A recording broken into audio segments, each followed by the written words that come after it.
네, 안녕하십니까. 네, 오늘 시뮬레이션 데이터 기반의 디지털 트윈 및 AI, ML 활용에 대해서 발표하게 된 NC스 코리아의 이정원입니다. 네, 발표 순서는 다음과 같습니다. 먼저 AI, ML에 대해서 간단하게 소개를 드리도록 하고요. 네, 그 다음은 AI, ML을 활용하거나 또는 시뮬레이션을 활용해서 저희가 이제 디지털 트윈을 접근하는 방식에 대해서 다음과 같이 바텀업 방식, 그 다음에 탑다운 방식, 그리고 이런 것들을 활용한 리듀스드 오더 모델에 대해서 소개를 드리고요. 그리고 마지막으로 요약하고 마치도록 하겠습니다. 네. 앞서 발표에서 여러 가지 이제 AI나 ML 또는 뭐 딥러닝과 같은 솔루션에 대해서 이제 들어보셨을 것이라고 생각이 됩니다. 그래서 그냥 크게 생각해서 AI는 인공지능이라고 하는 하나의 큰 개념이라고 하면 뭐 머신러닝은 실제로 이것들을 활용해서 어떤 데이터를 활용하거나 아니면 여러 가지 그런 엑스퍼트들의 지식 기반을 활용한다든지 해서 어떤 기계 학습을 통해서 어떤 머신러닝 모델을 만들어내는 이런 기술들을 얘기를 하게 되는 겁니다. 그렇다면 지금에 와서 왜 이러한 AI나 또는 머신러닝에 대한 이야기가 자주 나오게 되느냐? 보시는 것처럼 모든 환경이라든지 또는 조건들이 이런 머신러닝과 또는 머신러닝을 활용하기 이제 굉장히 적합한 순간이 되었습니다. 기존에는 저희가 이런 머신러닝을 활용하기 위해서 뭐 이런 것들을 데이터를 활용하기 위해서 많은 데이터들을 서로 주고받아야 되는 어떤 데이터 환경 또는 데이터를 저장하는 이런 능력들 그리고 얘네들을 학습시키기 위해서 이제 엄청난 양의 컴퓨테이셔널 파워가 필요하게 되고요. 네. 그리고 이제 이런 것들을 그리고 좀 다양한 인터넷상에 있는 문서라든지 아니면 각각 업체들이 가지고 있는 자신들의 지식 문서 같은 것들을 뭐 학습시키거나 할 때 필요한 이런 다양한 것들을 그동안에는 원활하게 공급하거나 그리고 이런 것들 처리할 수 있는 능력이 없었지만 현재에는 이런 그런 것들을 굉장히 쉽고 빠르게 처리할 수 있는 이런 환경이 되었기 때문에 이제 근래에 들어서 그런 뭐 머신러닝이나 AI와 같은 내용들이 이제 일반인까지 다 들을 수 있도록 굉장히 확장되었다라고 생각이 됩니다. 그래서 이런 머신러닝이나 AI와 같은 것들은 저희 이제 주로 시뮬레이션하고 저희 업체는 NCS는 시뮬레이션을 하는 이런 CA 업체이기 때문에 이제 CA 데이터를 기반으로 머신러닝을 만드는 이런 기법들에 대해서 이제 연구를 하는 이런 회사입니다. 그래서 기존에 저희가 이런 시뮬레이션 데이터나 또는 어떤 센서에서 측정한 데이터를 가지고 머신러닝을 만드는 기법들은 저희가 흔히 얘기하는 탑다운 방식이라고 얘기합니다. 그래서 이미 쌓여져 있는 수많은 데이터를 가지고 학습을 시켜서 내가 원하는 오브젝티브 펑션이라든지 아니면 내가 원하는 결과물을 빠르게 변경된 조건을 입력했을 때 나에게 답을 알려주는 이런 목적으로 사용하는 것들이 우리가 흔히 얘기하는 지금 현재 얘기하는 이제 머신러닝 기법이 될 것 같고요. 그 다음에 또 요즘은 이제 또 다른 방식으로 그렇다고 하면 기존의 데이터가 없는 경우라고 하면 그럼 기존의 머신러닝을 활용하는 기법부터 도저히 사용할 수가 없는 건가? 라고 생각하실 수 있을 것 같고요. 그 다음에 어떤 제품을 설계하거나 또는 어떤 새로운 제품을 디자인하거나 또는 어떤 제조 공정을 혁신하는 데 있어서 지금까지 한 번도 해본 적이 없던 것들을 하고자 하면 그럼 기존의 머신러닝에서 활용했던 활용할 데이터가 없기 때문에 이제 그런 것들에 대해서는 좀 약간 한계성에 부딪히게 되는 거죠. 그래서 새롭게 저희가 또 생각하는 방법들은 이런 머신러닝을 데이터를 통해서 학습하는 게 아니라 어떤 피직스에 대한 이해를 가지고 올 수 있도록 학습을 시키거나 아니면 간접적인 다양한 그러니까 직접적이진 않지만 아주 그 부분 부분에 되어 있는 것들을 이렇게 타일처럼 만들어서 이 작은 타일들을 학습시켜서 나중에 하나의 큰 시스템을 이 타일들을 마치 모자이크 붙여넣는 것처럼 붙여서 우리가 빠르게 해석을 해보자. 한 번도 보지 못했지만. 이렇게 이제 머신러닝을 활용하는 기법이 있고, 이제 저희가 그런 방법들을 이제 바텀업 방식이라고 얘기하게 됩니다. 네. 그래서 제가 이제 말씀드린 내용을 다시 한번 정리를 하면, 우리가 이제 주로 사용하는 것들은 지금 현재 되어 있는 것들은 대부분의 데이터를 기반으로 학습해서 머신러닝을 만들어내는 이런 탑다운 방식이 될 거고요. 그리고 이런 탑다운 방식들을 가지고 활용하는 것들이 앞서 그 제 앞에 발표에서 하셨던 것처럼 여러 가지 뭐 메타모델 기법이라든지 하는 것을 통해서 기존의 학습 데이터 통해서 한 번도 보지 못했던 새로운 조건에 대한 어떤 해석 데이터라든지 아니면 예측 데이터를 보여줄 수 있도록 하는 이런 것들을 저희가 이제 다른 말로는 리듀스드 오더 모델이라고 부르겠습니다. 그래서 이 두 가지 기법들이 이제 기존에 많이 활용됐던 기법이라고 보실 수 있을 것 같고요. 그다음에 이제 최근에 많이 연구가 되고 있고 그리고 많은 분들이 기대를 갖고 있는 부분들은 여기 있는 버텀업 방식입니다. 그래서 어떤 피직스 인폼드 뉴럴 네트워크라든지 아니면 어떤 부분을, 그러니까 타일을 배워서 타일들의 학습을 통해서 전체 그림을 다시 그리는 것을 머신러닝, 그러니까 피직스를 푸는 게 아니라 그들과의 데이터 연결관계만 빠르게 머신러닝을 통해서 계산을 해내는 이런 바텀업 방식들이 이제 저희가 이제 새롭게 연구하고 있는 이런 부분들이 되겠습니다. 그래서 오늘은 탑바텀 방식, 그다음에 리듀스도 모텔 방식, 그리고 앞으로 우리가 마주하게 될 바텀업 방식에 대해서 각각의 사례들을 간단하게 소개시켜 드리도록 하겠습니다.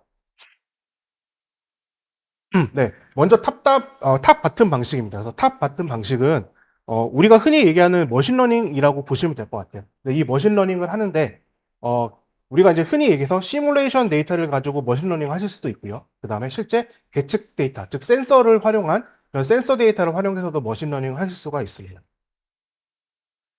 지금 여기서 말씀드리고 있는 것은 대부분 시뮬레이션 기반의 머신러닝을 하는 방법들이라고 보시면 될 것 같고요. 그래서 어떤 다양한 이런 시뮬레이션 데이터를 만들고 그다음에 이런 것들의 파라미터를 정의하고 그리고 파라미터를 학습해서 파라미터들이 내가 보고자 하는 결과 또는 내가 컨트롤하고자 하는 어떤 오브젝티브 펑션에 어떠한 영향을 주는지를 이제 분석해서 그것들을 가지고 이제 그런 것들의 연결관계를 연속된 공간으로 만들어서 내가 데이터를 활용할 수 있도록 하는 이런 메타 모델을 생성하는 기법들이 주로 시뮬레이션 데이터를 활용해서 그리고 머신러닝을 하는 이런 방법들이 되겠습니다. 그래서 보시는 것처럼 다양한 이런 그 피직스 솔버들과 함께 앞에 있어서 보셨던 이런 메타 모델을 추출해낸 이런 소프트웨어와 같이 결합을 하시게 되면 뭐 이런 뭐 스마트폰 같은 것들에 열 해석을 한다든지 또는 이런 IC 칩 패키지 같은 것들이 있으면 IC 패키지를 어떻게 설계하느냐에 따라서 나오는 열적 성능이라든지 아니면 파워 인테그리티나 시그널 인테그리티의 최적화를 한다든지 네, 그리고 이렇게 각각 요즘에 또 그 하나의 반도체만 만드는 것도 아니라 이 반도체를 적층을 해가지고 어떤 3D IC 같은 것도 만들게 되는데요. 그런 3D IC를 만들 때도 내부에서 데이터를 통신하거나 또는 전력을 통신하기 위한 다양한 비화를 설계하고 이런 것들이 어떻게 성능에 영향을 미치느냐 같은 것들을 다 이런 메타 모델을 통해서 빠르게 학습한 데이터를 활용해서 설계에 반영할 수 있는 이런 것들로 주로 활용이 되어 오고 있습니다. 지금까지 이제 말씀드렸던 방법은 이제 어떤 파라미터를 가지고 정의를 한다라고 제가 말씀을 드렸는데 메타 모델을 구축하기 위해서. 근데 이런 전통의 이런 파라미터를 가지고 만드는 메타 모델 기법들은 한 가지 문제점이 있는데 그게 뭐냐면 형상에 대한 부분들, 즉 내가 다루고 있는 대상물의 형상에 대한 부분들도 파라미터로 다뤄야 된다라고 하는 점입니다. 그럼 이런 형상에 대한 파라미터를 다루게 되면 우리가 실제로 다룰 수 있는 여러 아주 복잡한 세계가 있는데 그 중에서 파라미터화하는, 즉 얘가 뭐냐 원이면 원의 직경이라든지 아니면 실린다면 그 길이 방향이라든지 이런 식으로 아주 간단한 형상으로밖에 세상을 표현할 수 없습니다. 그런데 저희가 이제 새롭게 만드는 것은 이렇게 그 클라우드 기반의 머신러닝 플랫폼을 만들고요. 이 안에다가 보시는 것처럼 형상에 대한 파라미터는 정의하지 않은 학습 데이터를 입력을 해주게 됩니다. 그리고 클라우드 기반에서 이런 것들을 트레이닝 시키게 되면 형상에 구애받지 않는 보시는 것과 같은 머신러닝 모델을 이렇게 만들어줄 수가 있습니다. 자, 예를 들면 우리 이렇게 차량의 그 외형을 우리가 설계를 한다라고 생각을 해보시면 저 외형을 파라미터만으로 정의할 수 있다고 생각하시나요? 절대로 불가능합니다. 만약에 제가 저는 자동차 튜닝을 만약에 좋아한다라고 해서 제가 예를 들면 이런 사이드미러의 형상을 좀 다른 거로 바꿨다든지 아니면 하판에다가 새롭게 보강하기 위해서 이렇게 플레이트를 갖다 붙였다든지 아니면 여기 뒷면에다가 튜닝을 하기 위해서 뒤쪽을 조금 이렇게 연장해서 에어로다이나믹 성능을 내가 바꾸고 싶다든지 이러한 다양한 것들은 기존의 머신러닝 기법으로는 적용할 수 없는 이런 사례들이 되겠습니다. 또 이렇게 형상의 파라미터에 구애받지 않는 이러한 새로운 머신러닝 기법들도 현재는 개발이 되어서 이제 사용자분들이 얼마든지 새로운 모델을 생성하고 그리고 그것들의 성능을 실시간으로 확인해 볼 수 있는 이러한 것들도 제공하고 있는 서비스가 되겠습니다. 이러한 서비스를 활용해서 저희가 이제 이렇게 자동차 쪽에서 르노 자동차하고 같이 협업을 했던 내용이고요. 또 아시는 분은 잘 아시겠지만 앞서서 말씀하셨던 것처럼 네. 이런 이제 익스터널 에어로 다이나믹스를 하나를 해석하시려면 보통 컴퓨터 같은 거 CPU로 연산을 하시게 되면 한 1000개의 코어 정도를 써서 적어도 2일에서 3일, 많게는 5일 정도를 계산해야 요 한 개의 형상에 대한 에어로다이나믹을 볼 수가 있습니다. 근데 우리가 이런 것들을 미리 사전에 한 50개 정도의 샘플만 가지고 만들어 놓는다고 하면 보시는 것처럼 이렇게 자동차에 루프렉이 있고 없고 또는 뒷면에 뭐 사이드 미러가 있고 없고 타이어에 휠의 형상이 어떻게 생겼고 아니면 휠을 덮어놨고 하는 다양한 형상들을 파라미터 학습할 수 있기 때문에 아주 복잡한 그리고 내가 조금 혁신적인 디자인의 차에 대해서도 에어로다이나믹 성능을 이렇게 쉽게 확인할 수 있는 이런 기능을 제공받으실 수가 있게 됩니다. 네, 앞에서 이제 말씀드렸던 이런 리듀스드 오더 모델 같은 것들이 이제 볼 수 있는 저희가 활용 사례들이 되겠습니다. 그래서 이런 리듀스드 오더 모델은 앞서서 그런 데이터들을 학습해가지고 이제 새롭게 입력하는 파라미터에 대해서 이제 결과물을 보여줄 때 뭐 하나의 내가 원하는 원하는 결과값 아니면 뭐 센서에서 측정할 수 있는 결과값들을 보실 수 있는 것뿐만 아니라 네. 이제 앞에서 보시는 것처럼 이게 마치 해석을 한 것과 같이 아니면 카메라로 이미지를 찍은 것과 같은 이러한 형태로도 우리가 만들 수가 있습니다. 그래서 이렇게 스칼라 데이터뿐만 아니라 이렇게 필드 데이터까지도 이제 모두 다 이제 롬으로 만들어서 빠른 예측기를 활용할 수 있는 이런 기술들도 이제 현재는 적용하실 수가 있을 것 같고요. 이제 흔히 이런 것들을 저희가 디지털 트윈의 하나의 컴포넌트로 붙여넣게 되면 어떤 운전 조건이 변경되었을 때 그러면 내가 보고자 하는 이런 디지털 컴포넌트가 내부에서 어떻게 지금 운용되고 있는지를 실시간으로 확인할 수가 있게 되는 이러한 것들이 되겠습니다. 그래서 일반적인 뭐 기계학습 모델들에서 주로 사용하는 것들 중에 하나가 일종의 이제 리스폰스 서피스 모델 같은 것들도 있을 거고요. 네, 그 다음에 이제 두 번째도 이제 새롭게 저희가 또 그 적용하고 있는 기술 중에 하나는 앞에서 말씀드렸던 이런 그 롬과 같은 것들은 전부 다 시뮬레이션 기반의 데이터 모델들을 가지고 사용하는데 실제로 시뮬레이션 데이터를 만들다고 하더라도 시뮬레이션 데이터가 계측한 결과물과는 분명히 다를 수가 있습니다. 예를 들면 우리 똑같은 컴포넌트를 공장 A 라인에 설치하고요. 어떤 거는 B 라인에 설치하고 어떤 건 C 라인에 설치했습니다. 하지만 얘가 A 라인에서 운전하는 조건에서 나온 결과물과 B 라인과 C 라인에서 같은 운전 조건으로 운전했을 때 결과물이 다르게 됩니다. 그렇게 되면 하나의 디지털 자산을 반복적으로 사용하는데 문제가 발생할 수 있습니다. 그리고 그 디지털 자산의 현재 상태에 따라서 새롭게 보정해줘야 되는 이러한 기술들이 필요하게 되는데요. 그런 것들에 해당하는 것들이 여기 있는 이제 하이브리드 디지털 트윈이라고 하는 기술입니다. 그래서 하나의 디지털 트윈 모델들을 아까 만들어 놓은 것에 대해서 각각 적용하는 공장에서의 데이터를 같이 학습을 시켜서 예측 데이터가 가지고 있는 차이점을 분석해서 새로운 환경에 대해서 지금 현재 상태의 이런 디지털 트윈에 예측할 수 있는 모델들을 좀 더 정확하게 개선하고자 하는 목적으로 만들어진 것들이 여기 보시는 이런 하이브리드 디지털 트윈이라고 하는 기술입니다. 그래서 여기가 이제 하나의 예제가 될 것 같고요. 요 예제 같은 경우는 요건 이제 검은색으로 되어 있는 건 데이터. 네, 그 다음에 여기 빨간색으로 되어 있는 건 노미널. 그 다음에 네, 요게 맵이고 요게 머신러닝 모델로 되어 있다라고 하는데요. 우리가 일반적으로 여기 노미널이라고 노미널이라고 말하는 이런 것들이 이제 시뮬레이션 기반으로 데이터를 만들어내는 것들이고 여기 있는 머신러닝에 해당하는 것들이 이제 특정한 센싱 데이터로부터 데이터를 만들어내는 것들입니다. 실제 데이터하고 비교해 보면 각각 조금씩 이런 부분들이나 또는 이런 부분들이 사실 맞지 않는 이런 문제들이 있고요. 그래서 하이브리드 디지털 트윈은 요거 두 개를 합쳐서 이렇게 여기 보시는 것처럼 요 초록색을 만들어내서 여기 있는 실제 측정 데이터하고 아주 유사하도록 이런 애큐러시를 올려서 모든 컴포넌트 또는 모든 환경에 적용할 수 있는 이러한 기술들을 이야기를 합니다.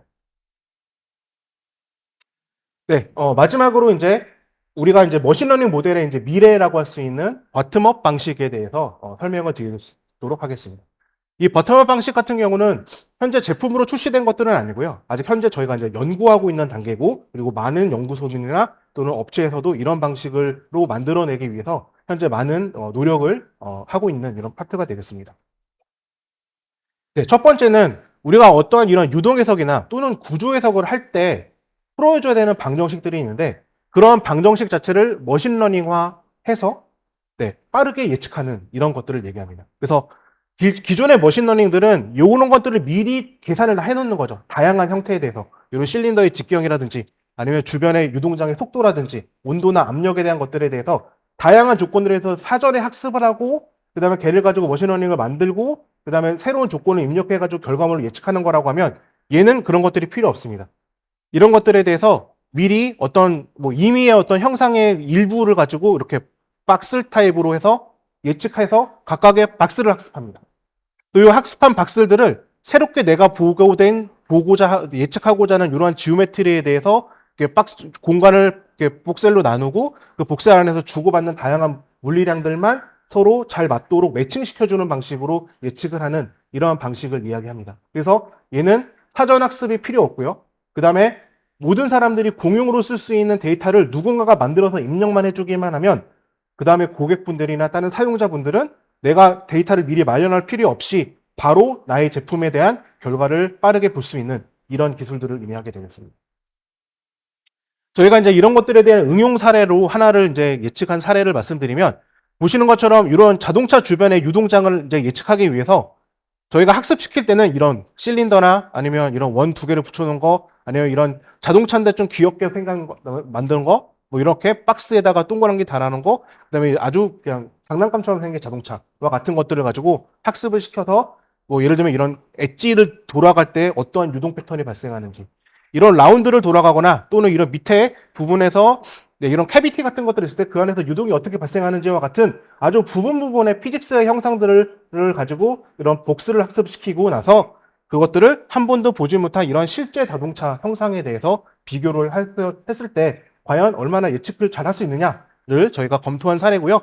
보시는 것처럼 표면에 걸리는 어떤 그 프레셔 코피션트, 그러니까 드래그, 항력에 해당하는 이런 프레셔 코피션트를 예측했을 때 보시는 것처럼 머신러닝 솔버로 나온 것과 저희가 실제로 CFD를 한 결과물을 보시면 거의 유사하게 예측하고 있다는 걸 확인할 수가 있습니다. 따라서 기존의 탑다운 방식의 머신러닝 기법으로는 도저히 적용할 수 없었던, 물론 걔보다는 조금 더 시간이 많이 걸리긴 하지만 상대적으로 내가 미리 데이터를 머신러닝을 하기 위해서 학습을 해야 되는 다양한 조건을 내가 제공하지 않고서라도 얼마든지 좋은 결과를 머신러닝을 통해서 학습할 수 있는 이러한 기술들이 현재 개발이 되고 있다라고 이해하시면 되겠습니다. 네. 또 한 가지는 이런 유동 해석하기 위해서 이제 이런 유동 해석을 잘 하려면 난류 모델을 잘 만들어야 되지만 그 난류 모델 중에서도 이제 다양한 조건에 따라서 여러 가지 파라미터를 튜닝해야지 원하는 결과를 맞춰주게 되는데요. 이것도 굉장히 지난한 일입니다. 뭐 예를 들어서 제가 예전에 학위를 할 때 이제 저는 유동 해석을 학위를 했는데 논문 하나 쓰려고 이제 결과를 맞추려면 이미 제가 원하고자 하는 모델을 이미 만들어 놨는데 결과를 시험 데이터하고 맞추느라고 이 난류를 튜닝하는데 6개월이 걸립니다. 모델은 1개월 만에 만들었는데 결과를 튜닝하는데 6개월이 걸렸어요. 그러니까 배보다 배꼽이 더 큰 사태가 발생하는 거죠. 이런 것들을 저희가 이제 머신러닝을 통해서 이런 튜닝한 컨스턴트들이 난류에 어떤 영향을 미치는지를 머신러닝을 한 다음에 이런 튜닝 컨스턴트를 바로 예측해줘가지고 우리가 원하는 결과물을 빠르게 만들어줄 수 있는 이런 것들도 하나의 머신러닝을 활용할 수 있는 사례들이라고 보시면 되겠습니다. 네, 또 하나는 이런 구조해석 쪽의 사례고요. 이런 구조해석 쪽에서는 요즘은 이렇게 그냥 간단한 이런 쉘 모양의 어떤 구조물이 있지만 이것들을 하나의 물질로 만드는 게 아니고 여러 가지 물질을 접합한 컴포짓 머테리얼 같은 것들을 만들게 되고요. 그리고 이런 컴포짓 머테리얼 같은 것들을 같이 우리가 넣고 해석하게 되면 그 안에 다양한 형상들이나 이런 것들을 다 고려해야 되기 때문에 메쉬를 짜는 것도 어렵고 그다음에 그 안에 물질들이 바인딩 되어 있는 여러 가지 경계 조건들이나 이런 것들을 미리 선언하는 것들이 굉장히 어려운 작업입니다. 그래서 얘는 이제 머신러닝과 같이 결합해서 요 안에 들어가 있는 각 작은 격자 내부에 있는 마이크로 스트럭처를 따로 머신러닝을 통해서 학습시킨 다음에 거기서 나오는 매크로스코픽한 어떤 물리량들을 요 해석에 바로 반영하게 되면 우리가 아주 복잡한 구조물들도 간단하게 모델링을 해서 굉장히 빠른 시간 안에 이렇게 결과물들을 볼 수 있는 이런 기술들도 개발에 진행 중에 있습니다. 네, 또 하나는 이런 피직스 인폼드 뉴럴 네트워크를 활용한 모델들이 되겠고요. 우리가 어떤 칩 내부에서 이런 발열의 분포가 있다고 하면 이 발열의 분포를 보고 바로 칩의 온도 분포를 예측하는 이런 기술들을 얘기를 합니다. 또 이제 칩에서 바로 설계를 하면 설계했을 때 나온 이런 데이터를 가지고 이 칩이 온도가 어떻게 되고 그럼 내가 칩의 열 관리를 하기 위해서 칩 구조를 어떻게 바꿔야 되는지를 거의 실시간으로 저희가 확인할 수 있고 그리고 이런 것들을 활용하게 되면 칩 디자이너들이 굉장히 빠른 시간 안에 어떤 열에 대한 것들까지 같이 검토되어 있는 이런 형태의 칩 패키지를 만들어낼 수 있다라고 하는 점에서 어떤 제품의 개발 시간을 완전히 단축시킬 수 있는 이런 것들도 이제 활용할 수 있는 사례들이 되겠습니다. 네, 그리고 또 하나는 이제 저 같은 이제 해석하는 엔지니어들에게 조금 도움이 될 만한 내용이고요. 어떤 것이냐면 머신러닝을 통해서 저희가 기존에 해왔던 다양한 해석 사례들을 학습을 시켜서 이제 내가 새로운 문제를 가지고 계산을 하려고 하면 이 AI가 이런 문제는 경계 조건을 어떻게 주시고요. 뭐 바운더리 컨디션을 어떻게 주시고 솔버 설정을 어떻게 하고 그리고 현재 문제의 상태에서 계산을 돌리면 앞으로 몇 시간 안에 계산이 될 것 같습니다. 라고 하는 시뮬레이션 전반에서 필요한 데이터나 그리고 필요한 정보들을 사전에 예측해서 알려주는 이런 기능들도 하나의 머신러닝 기법에서 적용할 수 있는 이런 기법들이 될 거고요. 이런 것들은 향후에 제품으로서 출시가 돼서 이제 해석 엔지니어들이 이제 많은 부분 도움을 받을 수 있도록 하는 이런 것들이 준비되어 가고 있습니다. 네, 여기까지 해서 저희가 지금 이제 시뮬레이션 데이터를 기반으로 머신러닝을 하고 그다음에 앞으로 이런 머신러닝들이 어떻게 활용될 것인가에 대한 미래의 방향에 대해서 좀 말씀을 드렸습니다. 그래서 실제 어떤 그 공정의 제조 공정을 운영하시거나 또는 이런 것들을 제안하시는 분들에게는 약간 멀어질 수 있는 이야기일 수 있겠지만 이런 것들이 사실은 다 CA하고 같이 커플링을 했을 때 진정으로 그런 것들의 효과가 나타나게 되고요. 저의 오늘 발표는 그 중에 CA에 조금 더 특화된 내용들에 대한 부분들을 전달드렸다라고 이해해 주시면 되겠습니다. 네, 들어주셔서 감사합니다.